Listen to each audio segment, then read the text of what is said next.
तुमचं आयुष्य बदलणार कोण? परिस्थिती, लोक की नशीब? नाही, तुमचं मनच ठरवतं तुम्ही उन्नतीकडे जाणार की अधोगतीकडे.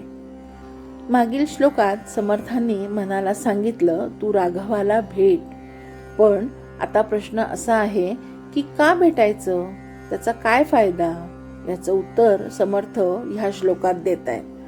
मानवी जीवनाचं सूत्र पूर्णपणे मनाच्या हाती आहे.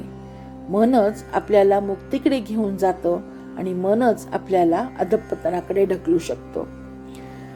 भगवान श्रीकृष्णांनी भगवद्गीतेमध्ये स्पष्ट सांगितलेलं आहे, उद्धरेदात्मनात्मानम, म्हणजेच मनुष्यच स्वतःचा उद्धार करू शकतो आणि स्वतःचा नाशही तो स्वतःच करू शकतो.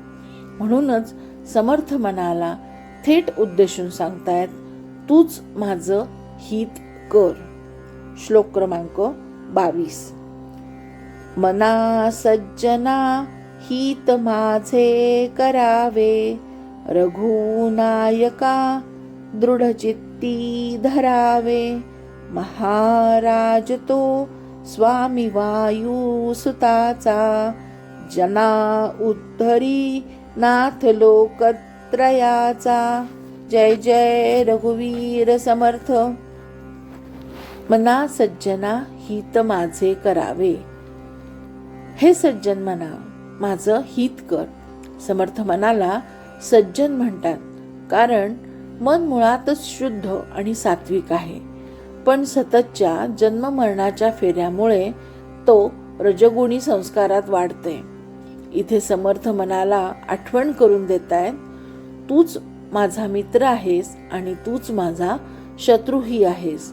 कारण योग्य मार्गावर तू मला नेलस तर तू माझा मित्र, आणि मला चुकीच्या मार्गाने नेलस तर तू माझा शत्रू आहेस. रघुनायका दृढचित्ती धरावे. हे मना, रघुनायकाला म्हणजेच श्रीरामांना चित्तात दृढ धर. दृढ म्हणजे फक्त नावापुरतं नाही, तर अखंड स्मरण, कोणत्याही परिस्थितीत न ढळणारं ध्यान. भगवंत प्रिय वाटू लागला म्हणजे आपण आपलं हितच करत आहोत. संत तुकाराम महाराज म्हणतात, भाग्यवंत भगवंत म्हणोतया शरण गेले पंढरी राया. समर्थही म्हणतात, राम गावा राम ध्यावा, राम जीवीचा विसावा. महाराज तो स्वामी वायू सुताचा. तो रघुनायक म्हणजे वायुपुत्र हनुमंताचा स्वामी आहे. येथे समर्थ मनाची तुलना वायूशी म्हणजे हवेच्या वेगाशी करतात. मन खूप चंचल वेगवान असतं, अगदी वाऱ्यासारखं. आणि हनुमंत म्हणजे वायुपुत्र, पण तोही रामाचा दास आहे. इतकं शक्तिशाली असूनही तो अहंकार न ठेवता नम्रपणे प्रभूंच्या चरणी उभा राहतो. हाच खरा आदर्श आहे.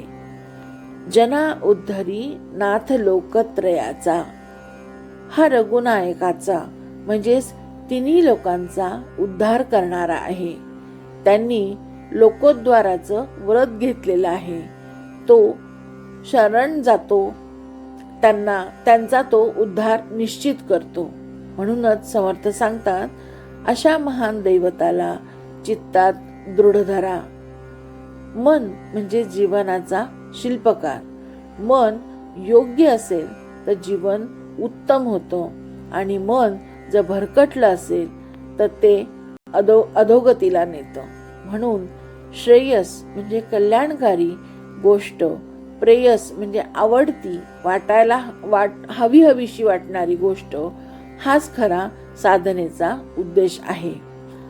येथे समर्थांनी हनुमंताला आदर्श म्हणून आपल्या समोर सांगितलेलं आहे. हनुमंताच्या भक्तीचं गुपित त्यांनी आपल्याला या श्लोकातही सांगितलेलं आहे. काम करताना हा हनुमंत हे रामाचं कार्य आहे म्हणून कार्य करतो, तर जेव्हा तो रिकामा असतो तेव्हा तो रामाचं ध्यान धारण करतो. म्हणजेच कर्मात समर्पण आणि विश्रांतीत ध्यान. म्हणूनच ते चिरंजीव ठरले.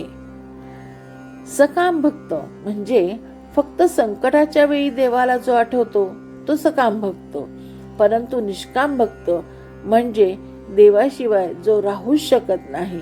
काम असो नसो तरी सुद्धा अखंड देवाच्या भक्तीत रमणे ह्याला निष्काम भक्त असे म्हणतात. काही जण इच्छा पूर्ण झाली नाही की देव लगेचच सोडतात. काही होत नाही माझं असं म्हणून त्याच्यावरचा विश्वास उडून जातो. पण खरा भक्त परिस्थिती कोणतीही येऊ ते त्यांचा विश्वास भगवंतावरनं ढळून देत नाही.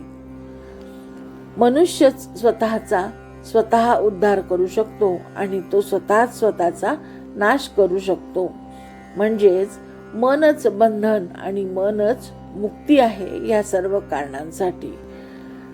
या श्लोकाचे सार असं सांगता येईल, मनाला योग्य दिशा द्यायला समर्थ सांगतायत, भगवंताला चित्तात दृढ धरा असेही सांगतायत आणि जीवनाचा खऱ्या अर्थाने कल्याण करून घ्या असेही ते सांगतायत. जेव्हा मन स्थिर होतं, भगवंतावर प्रेम जडतं आणि स्मरण अखंड होतं, तेव्हाच मुक्तीचा मार्ग खुला होतो.